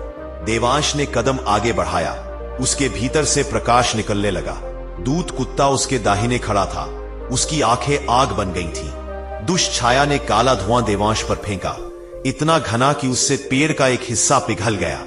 पर जैसे ही वह धुआं देवांश के करीब पहुंचा, उसकी भुजाएं स्वतः उठ गईं और भैरव की दूसरी शिक्षा, आत्मशक्ति, एक तेज झोंके की तरह सक्रिय हो गई। उसके शरीर से नीला सफेद प्रकाश निकला, जिसने उस काले धुएं को चीरकर भस्म कर दिया। छाया पीछे हट गई। पहली बार उसके चेहरे पर डर के भाव आए। उसने गुर्राकर कहा, यह शक्ति, यह कैसी शक्ति है? कोई बालक इसे धारण नहीं कर सकता। देवांश बोला, मैं अकेला नहीं, भैरव मेरे साथ है। दूत कुत्ता आगे बढ़ा। उसके पैरों के नीचे धरती गर्म हो गई। वह छाया पर झपटा और अपनी ज्वालामय शक्ति से उसे घायल कर दिया। छाया चिल्लाई, आह, तू भैरव का दूत है। युद्ध कुछ क्षणों तक भयंकर रूप में चलता रहा। छाया कभी धुएं में बदलती, कभी 10 हाथों वाली आकृति बन जाती, कभी हवा की तरह गायब होकर किसी और दिशा से हमला करती, पर देवांश उसकी हर चाल देख पा रहा था। यह उसकी तीसरी शिक्षा, भविष्य दृष्टि, का प्रथम विशाल उपयोग था। कुछ क्षण बाद उसने देखा कि छाया की शक्ति का स्रोत उसके ठीक पीछे नदी के जल से जुड़े किसी काले घूमते हुए बिंदु से है। वह बिंदु ऐसा दिखता था जैसे किसी तांत्रिक ने मौत से पहले अपनी आखिरी इच्छा उसमें बांध दी हो। देवांश ने अपनी हथेली उठाई। वह बिंदु उसके सामने स्पष्ट होने लगा। छाया गरज उठी, उस बिंदु को मत छूना, वह मेरा हृदय है, मेरा अस्तित्व है। देवांश आगे बढ़ा। दूत कुत्ता उसकी रक्षा कर रहा था। छाया उसे रोकने के लिए हर संभव प्रहार कर रही थी। धुआं, आग, तेज हवाएं, मृत आत्माओं की चीखें, पर देवांश का संकल्प उससे कठोर था। उसने भैरव का नाम मन में लिया। एक दिव्य शक्ति उसके भीतर से उभरने लगी। उसकी आंखें नीली आग बन गई। उसके हाथों से प्रकाश निकला। उसने उस अंधकार बिंदु को पकड़ लिया और भैरव लोक से सीखा मंत्र उसके मुंह से स्वतः फूट पड़ा। ओम क्षौम काल भैरवाय फट। मंत्र निकलते ही वह बिंदु कांपने लगा, फटने लगा और अचानक भीषण प्रकाश में विस्फोट हो गया। छाया दर्द से चीख पड़ी, नहीं, तूने मेरा हृदय तोड़ दिया, मैं अधूरा हो गया। मैं और फिर वह धीरे धीरे राख में बदलने लगा। उसकी आंखें बुझ गई, उसका विकृत शरीर हवा में घुल गया और कुछ ही क्षणों में वह केवल एक धूमिल याद बनकर रह गया। गांव के ऊपर फैला काला कुहासा छटने लगा। नदी का पानी फिर से नीला होने लगा। बच्चे की सांसें सामान्य हो गई। स्त्रियों ने राहत की सांस ली, पर देवांश जानता था यह अभी अंत नहीं था, यह तो बस दूसरी छाया का विध्वंस था। जबकि भविष्य दर्पण में उसने 5 बड़ी छायाएं देखी थी और सबसे विशाल शक्ति तो अभी तक जागी भी नहीं थी। दूत कुत्ता उसके बगल में खड़ा था, उसकी आंखों में गर्व भी था और चेतावनी भी। शिवदत्त फिर से आगे बढ़े, बेटे को देखा, फिर उसके कंधों पर हाथ रखा। बेटा, तू कोई साधारण बच्चा नहीं, मैं अब समझने लगा हूं। देवांश चुप रहा। उसके अंदर भैरव लोक का आदेश गूंज उठा, अभी तेरा असली युद्ध शुरू हुआ है। बड़ी छाया अब आने वाली है। दूसरी छाया के नष्ट होने के बाद गांव में जो क्षणिक शांति उतरी थी, वह केवल सतह की एक हल्की परत जैसी थी, जैसे किसी विशाल तूफान से पहले हवा का एक पल ठहर जाना। देवांश, दूत कुत्ता, शिवदत्त और गांव वाले नदी किनारे खड़े थे, पर किसी को महसूस हो रहा था कि हवा में अभी भी अध जले धुएं की गंध तैर रही है, जैसे छाया का कोई टुकड़ा अपनी अंतिम सांसें छोड़ते हुए बदला लेने का वचन फुसफुसा रहा हो। नदी का पानी भले ही साफ होने लगा था, पर उसकी गहराई में अभी भी कहीं कहीं अजीब काली लहरें उठती, मानो कोई अदृश्य शक्ति अभी भी अपने अस्तित्व को बचाने के लिए संघर्ष कर रही हो। उसी समय गांव की पुजारिन वृद्धा तुलसी माई तेज कदमों से वहां पहुंची। उनका चेहरा भय से पीला था और उनकी आंखों में वह ज्ञान था जो कोई सामान्य मनुष्य सहन नहीं कर सकता। उन्होंने देवांश को दूर से ही देखते हुए कहा, बेटा, तूने पहली 2 छायाओं को नष्ट किया, पर तू ये नहीं जानता कि ये छायाएं अकेली नहीं थी। ये 5 बहनों में से 2 थी और बाकी 3 उससे भी अधिक भयंकर है, क्योंकि वे औलाद के भाग्य को ही नहीं, वंश के अस्तित्व को निगलने की ताकत रखती है। लोग सिरर उठे। ग्रामीणों ने भयभीत होकर एक दूसरे को देखा। कुछ ने अपने बच्चों को और कसकर पकड़ लिया। तभी हवा में एक गहरी दबी हुई कराह गूंजी, जैसे कहीं नीचे धरती के गर्भ में कोई सोई हुई शक्ति करवट ले रही हो। दूत कुत्ते ने तुरंत अपना सिर उठाकर पूर्व दिशा में देखा। उसके कान खड़े हो गए, उसके शरीर पर रोम खड़े हो गए, जैसे किसी अदृश्य आतंक का संकेत उसने पहले ही महसूस कर लिया हो। वह देवांश की ओर देखकर धीमे स्वर में गुर्राया, जैसे कह रहा हो, तैयार हो जाओ, बड़ा खतरा हमारी ओर आ रहा है। देवांश के भीतर भैरव शिक्षा की ऊर्जा फिर से जागने लगी। उसके शरीर में हल्की कंपन उठी, जैसे उसकी आत्मा किसी आने वाली प्रचंड शक्ति के प्रभाव को पहले ही पहचान चुकी हो। तभी आकाश के बीचों बीच एक काला बवंडर उठने लगा, धीरे धीरे सर्प की तरह लहराता हुआ। पहले वह धुआं लग रहा था, फिर काली आंधी, फिर एक विशाल घूमता हुआ छिद्र, मानो आकाश का एक हिस्सा फट रहा हो। ग्रामीण दहशत में इधर उधर भागने लगे। तीसरी छाया आ रही है, इस बार बचना मुश्किल है, अपने बच्चों को घर में बंद कर लो। पर कोई यह नहीं समझ पा रहा था कि घर, दीवारें, दरवाजे, इनमें से कोई भी छाया को रोक नहीं सकता। वह किसी भी रूप में कहीं भी प्रवेश कर सकती है। हवा, सपना, परछाई या किसी मां की गोद में सो रहे बच्चे की गर्म सांसों के बीच। शिवदत्त ने देवांश से कहा, बेटा, अगर समय हो तो हम मंदिर चले, भैरव के आसन पर दिया जलाते हैं, शायद यह तूफान धीमा पड़ जाए। लेकिन देवांश ने सिर हिलाया, नहीं बाबा, मंदिर की सीमा अब सुरक्षित नहीं। यह छाया आकाश से नहीं, किसी और लोक से आ रही है, और उसका लक्ष्य केवल गांव नहीं, पूरा वंश है। तभी तुलसी माई कांपती आवाज में बोली, यह तीसरी छाया है, वंश भक्षक। इसके आने से तो राजाओं के राज खत्म हो जाते थे, यहां गांव क्या, पूरा जनसमूह सूख जाएगा। लोगों में दहशत फैल गई। लेकिन तभी दूत कुत्ता आगे बढ़ा और भयंकर गुर्राहट की, इतनी तेज कि पेड़ों की पत्तियां कांप उठी। वह हवा को चीरता हुआ देवांश के सामने खड़ा हो गया, जैसे वह कह रहा हो कि चाहे जो आए, वह उसे पहले रोकेगा। आकाश में घूमता अंधकार अब बिजली की तरह चमकने लगा। हर चमक के साथ उसका आकार बड़ा होता जा रहा था। पहले आदमी जितना, फिर पेड़ जितना, फिर घर जितना, और अंततः वह इतना विशाल हो गया कि पूरे गांव पर इसकी छाया पड़ने लगी। उस बवंदर के केंद्र में दो लाल रोशनियां चमकी, जैसे किसी दैत्य की आंखें। वह आकृति धीरे धीरे नीचे उतरने लगी, जैसे कोई महाकालीन शक्ति अपने संसार से मानव लोक में प्रवेश कर रही हो।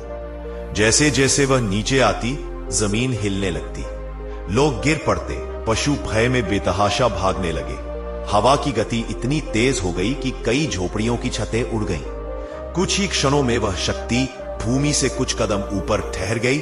एक विशाल स्त्री रूप दिखाई दिया, पर उसका शरीर मनुष्य जैसा नहीं था। नीचे काली धूम, बीच में कंकाल जैसी उभरी हड्डियां और ऊपर एक विकृत चेहरा जिसकी आंखें बिल्कुल लाल थीं, जैसे वह सदियों से जागी ना हो और अब उसकी भूख अपनी सीमा से बाहर हो चुकी हो। उसका स्वर इतना गहरा था कि उससे हवा में कंपन फैल गई। मेरी बहनें तुमसे हार गई, मनुष्य बालक। अब मैं तुम्हें वंश दोष का असली अर्थ सिखाऊंगी, जो औलाद के जन्म के पहले ही वंश को निगल लेता है। ग्रामीण चीख उठे। किसी ने कहा, देवांश भाग जा, यह छाया किसी देवता से भी नहीं डरती। किसी ने रोते हुए कहा, हम सब मर जाएंगे। पर देवांश स्थिर रहा। उसका चेहरा शांत था, जैसे वह इस क्षण की प्रतीक्षा कर रहा था। धीरे धीरे उसके चारों ओर नीला प्रकाश फैलने लगा, मानो भैरव का आशीष उसके साथ उतर आया हो। उसकी हथेलियां गर्म होने लगी और उनके बीच हल्की ज्वाला जलने लगी। दूत कुत्ता उसके बगल में खड़ा होकर अपनी शक्ति समेटने लगा। उसकी आंखें एकदम सफेद आग जैसी दिख रही थी। छाया ने पहली बार देवांश को ध्यान से देखा। तुम भैरव की गंध लाते हो, पर तुम भैरव नहीं, तुम अभी बच्चे हो। मैं तुम्हें पलक झपकते निगल सकती हूं। यह कहकर उसने अपनी धुंधली भुजाएं फैलाई, जो फैलते फैलते इतने विशाल हो गए कि लगा पूरा गांव उसके भीतर समा जाएगा।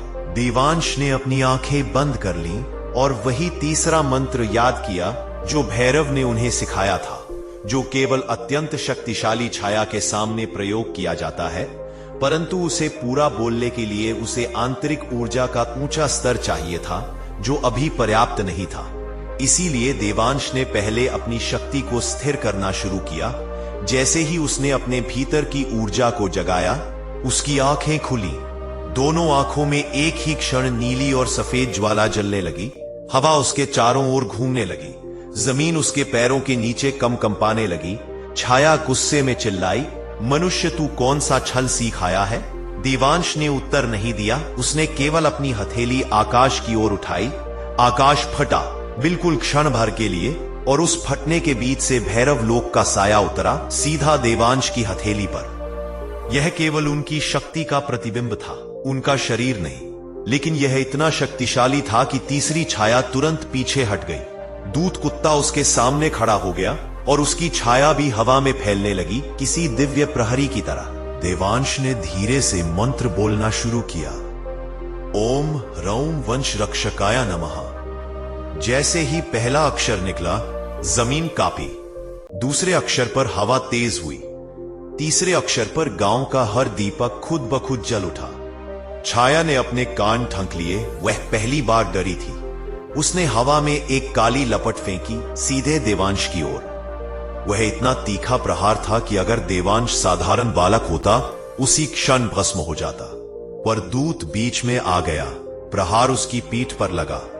वह दर्द में चिल्लाया, पर गिरा नहीं। देवांश का दिल कांप उठा, नहीं।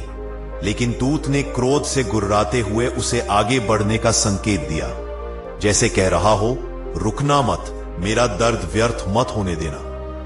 देवांश का संकल्प और कठोर हो गया। उसने मंत्र का अगला भाग बोला। उसकी आवाज अब गूंज बन चुकी थी, ओम क्षरौं काल अग्नि प्रकट्य। जैसे ही यह शब्द निकले, उसकी हथेली से एक लंबी नीली ज्वाला आसमान तक उठ गई। छाया भय से पीछे हट गई। उसने चिल्लाकर कहा, नहीं, यह अग्नि मनुष्य को नहीं दी जाती। पर अब बहुत देर हो चुकी थी। देवांश ने मंत्र का अंतिम भाग बोला, दुष्ट वंश छाया नाशक फट, और उसी क्षण उसकी हथेली से एक विशाल प्रकाश चक्र निकला। जो हवा में फैलते हुए अचानक हजारों छोटे छोटे गोले बन गया। हर गोला छाया दर्द से चिल्लाई, मैं अभी पूरी तरह जागी भी नहीं, मुझे लौटने दो। पर प्रकाश ने उसे जकड़ लिया था।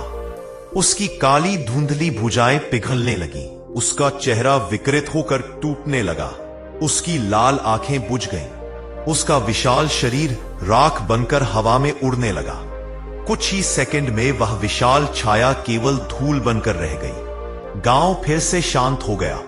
लोग एक एक करके अपने छिपने के स्थानों से बाहर आए, डरे हुए पर आश्चर्य में डूबे। किसी ने कहा यह चमत्कार था, किसी ने कहा देवांश तो देवों का दूत है, किसी ने रोते हुए कहा हमारा वंश बच गया। लेकिन देवांश चुप था, क्योंकि जैसे ही तीसरी छाया नष्ट हुई, उसके भीतर अचानक एक भयंकर झटका महसूस हुआ, मानो किसी ने उसके हृदय पर सीधा प्रहार किया हो। वह लड़खड़ाया, घुटनों पर गिर गया। दूत उसके पास आया, उसके घाव से अब भी धुआं निकल रहा था, पर उसकी आंखों में चिंता थी। देवांश ने अपना सीना पकड़कर भारी सांस ली और तभी भैरव लोक से एक आवाज गूंजी, देवांश, तीसरी छाया के साथ जो शक्ति तूने उपयोग की वह मानवी देह पर भारी है, सावधान रह। अभी 2 छायाएं और बची हैं और वे अब तुझे पहचान चुकी हैं। देवांश ने धीरे धीरे आंखें खोली, उसका चेहरा गंभीर हो गया। उसे अब पता था अभी युद्ध का असली चरण शुरू होना बाकी है और अगली 2 छायाएं उससे कहीं अधिक भयानक होने वाली है। तीसरी छाया के नष्ट होने के बाद भी गांव की हवा पूरी तरह शांत नहीं हुई थी, क्योंकि उस युद्ध के तुरंत बाद देवांश ने महसूस किया था कि उसके भीतर जो ऊर्जा उठी थी वह कहीं गहराई में अब भी उबल रही थी, जैसे कोई महाशक्ति उससे कुछ कहना चाह रही हो। उसके शरीर में दर्द, थकान और तेज कंपन था, पर उससे कहीं अधिक भयावह था वह रहस्य जिसे भैरव लोक से उतरती आवाज ने बताया था कि अभी 2 छायाएं शेष हैं और वे दोनों असुरों की मात्र छाया कहलाती थीं, जो किसी एक व्यक्ति, परिवार या गांव को नहीं बल्कि पूरी पृथ्वी के वंश चक्र को प्रभावित करने की क्षमता रखती हैं। देवांश दूत कुत्ते के सहारे गांव लौट रहा था और उसके कदमों के नीचे धरती अजीब सी ठंडी लग रही थी, मानो धरती भी जानती हो कि युद्ध अभी समाप्त नहीं हुआ। ग्रामीणों ने उसके लिए दीपों की पंक्तियां लगा दी, महिलाएं आरती उतार रही थीं, बच्चे उसके हाथ छूने की कोशिश कर रहे थे और बुजुर्ग उसे दैवी पुत्र कहकर आशीर्वाद देने लगे। पर देवांश ने एक भी शब्द नहीं कहा। वह बस शांत दृश्यों को देखता रहा, जैसे किसी महायोद्धा की आंखों में युद्ध के बाद की थकान नहीं, युद्ध के पहले की तैयारी हो। दूत कुत्ता उसके बगल से 1 सेकंड भी दूर नहीं हो रहा था। उसकी आंखें हमेशा चारों दिशाओं की निगरानी कर रही थी और उसकी पूंछ नीचे थी, मानो उसे पता है कि रात लंबी होने वाली है। तभी तुलसी माई घर के बाहर आई। उनके हाथ में एक पुराना लोहे का कलश था, जिस पर भैरव के त्रिशूल का अस्पष्ट चिन्ह बना हुआ था। उन्होंने कलश देवांश के सामने रखा और कहा, बेटा, अब समय आ गया है कि तू सच जाने, इन 5 छायाओं का जन्म कैसे हुआ। देवांश चुपचाप बैठ गया। ग्रामीण भी दूर दूर खड़े हो गए। तुलसी माई ने कलश खोला। अंदर से काला धुआं नहीं बल्कि एक पुराना ग्रंथ निकला, जिसकी पत्तियां किसी तांत्रिक युद्ध में झुलसी हुई लगती थी। उन्होंने कहा, सदियों पहले एक तांत्रिक था, कृषांत। वह इतना शक्तिशाली था कि राजा उसके सामने हथियार डाल देते थे, पर उसकी सबसे बड़ी कमजोरी थी औलाद की अभिलाषा। वह पुत्र चाहता था, पर उसकी साधना पापमयी थी, इसलिए उसका वंश कभी आगे नहीं बढ़ सका। क्रोध में उसने औलाद को नष्ट करने वाली 5 छायाएं उत्पन्न की। पहली गर्भ को सुखाने वाली, दूसरी औलाद पर संकट लाने वाली, तीसरी वंश को निगलने वाली, चौथी भाग्य को काटने वाली और 5वीं वंशमूल को पूर्णतः समाप्त करने वाली। 5वीं छाया इतनी भयंकर थी कि वह स्वयं तांत्रिक को ही निगल गई और वह सदियों पहले जीवित ही भस्म हो गया। पर उसकी छायाएं आज भी जीवित है और आज उनमें से 3 का अंत हो चुका है, लेकिन चौथी और 5वीं अब तुझे ढूंढ रही हैं। यह सुनकर पूरा गांव स्तब्ध हो गया। हवा मानो धीरे धीरे जमने लगी। तभी दूत कुत्ता अचानक उठ खड़ा हुआ। उसने उत्तर दिशा की ओर घूरा। उसकी आंखों में आग जलने लगी। देवांश ने अनुभव किया वह कंपन वापस आ गया है और बहुत प्रबल हो चुका है। अचानक आकाश में कहीं से ऐसा लगा जैसे दो विशाल दरवाजे एक साथ खुल गए हों। धरती भारी हो गई, हवा घनी हो गई, गांव के सारे दीपक एक साथ बुझ गए। बच्चों के रोने की आवाजें दूर तक गूंज उठी। पेड़ों पर बैठे कावे पागल होकर उड़ने लगे और तभी उत्तर दिशा में खड़ा विशाल पर्वत ऐसा कांपा जैसे उसकी जड़ें किसी अदृश्य शक्ति से खींच रही हो। पर्वत की चोटी पर एक अजीब सफेद प्रकाश उठा जो धीरे धीरे आकार लेने लगा। वह प्रकाश न पूर्ण सफेद था न पूर्ण काला, वो धूसर था और उसके भीतर कोई छवि बन रही थी। यह चौथी छाया थी, भाग्यहरणिनी। वह हवा में उतरते हुए बोली, मनुष्य, अब तक तूने जो बचाया वह व्यर्थ जाएगा, क्योंकि मैं वंश का भाग्य काट देती हूं। जन्म के पहले, जीवन के बीच और मृत्यु के बाद भी। उसकी आवाज सुनकर कई लोग बेहोश हो गए। वह छाया मनुष्य जैसी नहीं दिखती थी। उसके शरीर में 3 चेहरे थे, एक बच्चा, एक जवान और एक बूढ़ा, मानो वह पूरे जीवन चक्र की स्वामिनी हो। वह देवांश को देखकर मुस्कुराई, तेरी शक्ति अच्छी है पर भाग्य का मालिक मैं हूं। देवांश सामने आया। उसके हाथ में अब हल्की आग नहीं बल्कि तेज नीली ज्वाला थी। उसने मंत्र पढ़ने की कोशिश की, पर जैसे ही उसने पहला अक्षर बोला, छाया ने हवा को मोड़ दिया। उसकी आवाज बंद हो गई। उसने महसूस किया कि उसका गला जम रहा है। यह वही शक्ति थी जो किसी व्यक्ति की नियति को बांध देती है। दूत कुत्ता गरजा और उसकी ओर झपटा, पर छाया ने उसे छूने से पहले ही पीछे फेंक दिया। इस बार इतना जोर से कि वह कुछ दूर जाकर गिर पड़ा और उठने की कोशिश में भी कराह उठा। देवांश का दिल दहल उठा। उसने पहली बार दूत को इतना चोटिल देखा था। क्रोध में उसके भीतर आग उठी। उसने भैरव का स्मरण किया। तभी अचानक उसके सिर पर एक हल्का स्पर्श हुआ, जैसे कोई अदृश्य हाथ उसे शक्ति दे रहा हो। उसकी आंखें बदल गईं। अब उनमें सिर्फ नीला प्रकाश नहीं था, बल्कि काला नीला मिश्रित तेज था, भैरव का तेज। उसने मंत्र बोलना शुरू किया। गले को बांधने वाली शक्ति टूट गई। उसकी आवाज आसमान की गड़गड़ाहट की तरह गूंजने लगी। छाया चौंक गई। यह कैसे संभव है? पर अब देवांश को रोका नहीं जा सकता था। उसने अपने दोनों हाथ आकाश की ओर उठाए। आकाश फटा। भैरव की चक्र दीप्ति उतरी। अगले ही क्षण उसने पूरा मंत्र बोला और एक विशाल अग्निचक्र सीधा छाया की 3 चेहरे वाली आकृति पर जा गिरा। छाया चिल्लाई। उसके तीनों चेहरे फटने लगे। उसका शरीर राख बनकर हवा में उड़ गया। चौथी छाया नष्ट हो गई। गांव की हवा फिर से शांत हुई, पर यह शांति केवल कुछ क्षणों की थी, क्योंकि जैसे ही छाया समाप्त हुई, पूरी धरती हिलने लगी। दूर पहाड़ से एक दरार निकली। लाल आग निकलने लगी। हवा काली हो गई और उसी दरार से 5वीं छाया प्रकट हुई, इतनी भयानक कि उसे देखते ही देवांश के पैरों तले जमीन कांप उठी। उसका शरीर पूर्ण अंधकार था, किसी भी आकार का नहीं, बल्कि आकारहीन। वह एक मुंह भी नहीं रखती थी। वह केवल गूंज थी, एक कराह, एक चीख, एक शाप। यह छाया किसी व्यक्ति की नहीं, पूरे वंश की जड़ें काट देती थी। जैसे ही वह उठी, गांव के पेड़ों से पत्तियां गिरने लगी, बच्चों की सांसें हल्की पड़ने लगी और धरती से अजीब सी ठंडी धड़कन उठी। दूत कुत्ता कांप उठा। उसने भौंकने की कोशिश की, पर आवाज नहीं निकली। देवांश ने महसूस किया, यह शक्तिशाली है, पर कुछ और भी है। इस छाया का जन्म केवल कृषांद तांत्रिक से नहीं हुआ था, बल्कि मनुष्यों के सदियों के पापों से। वह छाया बोली, मैं वंश मूल हूं। मुझे कोई नहीं मार सकता, क्योंकि मैं हर मनुष्य के भीतर रहती हूं। लालच, भय, पाप और बद्दुआओं में जन्म लेती हूं। देवांश ने धीरे से कहा, तू बाहरी शक्ति नहीं, तू मनुष्य के अंधकार की उपज है। छाया हंसी। हवा गूंज उठी, और इसलिए तुम मुझे नहीं मार सकते। पर देवांश मुस्कुराया, शांत, स्थिर। तू मनुष्य के भीतर पैदा होती है, पर मनुष्य के भीतर ही खत्म भी होती है।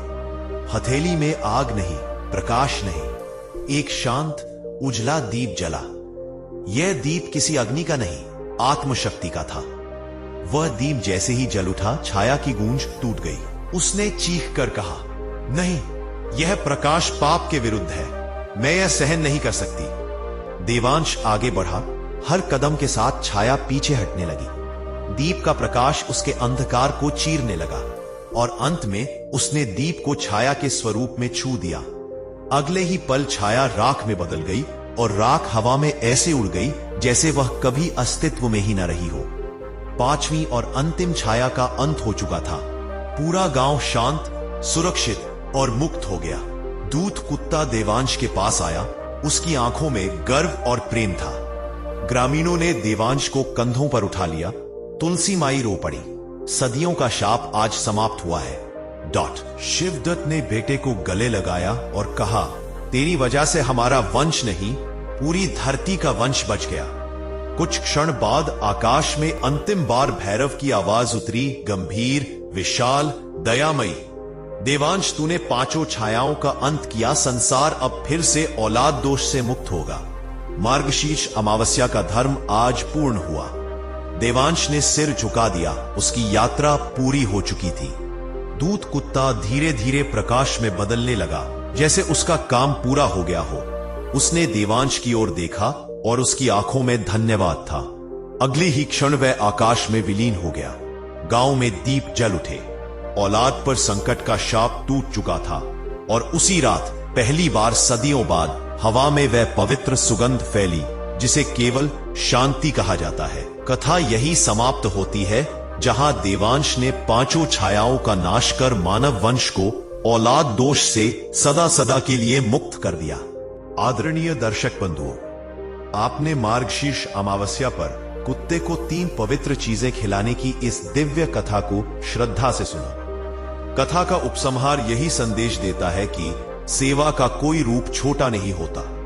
ईश्वर की कृपा दया में बसती है और पशु सेवा की ऊर्जा सीधे हमारे भाग्य, संतान और घर की समृद्धि में परिवर्तित हो जाती है। जो मनुष्य मार्गशीर्ष अमावस्या के दिन श्रद्धा से सेवा करता है, भूखे जीव को भोजन कराता है और ईश्वर का नाम लेकर कुत्ते को यह 3 विशेष वस्तुएं अर्पित करता है, उसके जीवन से न केवल दरिद्रता दूर होती है, बल्कि उसकी औलाद भाग्यवान, बुद्धिमान और सुखी हो जाती है। कथा के नायक की तरह जब हम भी कर्म, भक्ति और करुणा का मार्ग चुनते हैं, तो ईश्वर स्वयं हमारे जीवन में चमत्कार का द्वार खोल देते हैं। प्रभु से प्रार्थना है कि आपके घर में सुख, शांति, संतति, सुख और समृद्धि का प्रकाश कभी कम न हो। माता लक्ष्मी और भगवान नारायण की कृपा सदा आप पर बनी रहे। यदि यह कथा आपको अच्छी लगी हो, संतानी ज्ञान को लाइक, सब्सक्राइब और बेल आइकन अवश्य दबाएं, ताकि ऐसी ही दिव्य, चमत्कारी और प्रेरणादायक कथाएं आपको मिलती रहे। ईश्वर आपका कल्याण करे। जय श्री हरि, जय सनातन धर्म, जय श्वा।